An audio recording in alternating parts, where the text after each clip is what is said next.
12 વર્ષ કાશી વિશ્વનાથ મહાદેવની તપસ્યા કરી અજમલ રાજાએ.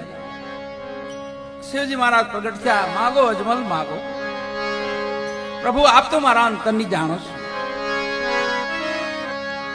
બધું જાણું છું અજમલ, પણ હું અજરા અમર છું, એટલે હું જન્મતો નથી, મરતો નથી. પણ મારું તમને વચન છે, તમે જાઓ દ્વારકા જાઓ, દ્વારકાધીશને મારી યાદી અપાવો, તમારી બધી મનોકામના પૂર્ણ કરશે.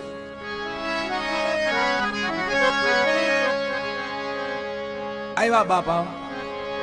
અજમલ રાજા ક્યાં આવે છે? ઊંધું કાશ્મીર આવે છે, પોકરાણગઢ નહીં.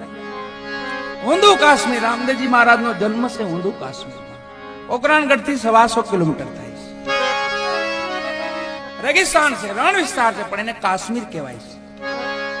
એમનું અવતરણ જ્યાં છું ને બાપાનું, એ ધરા અટાણે આપણી જેવી ધરા છે, લીલી નાઘેર ધરા છે.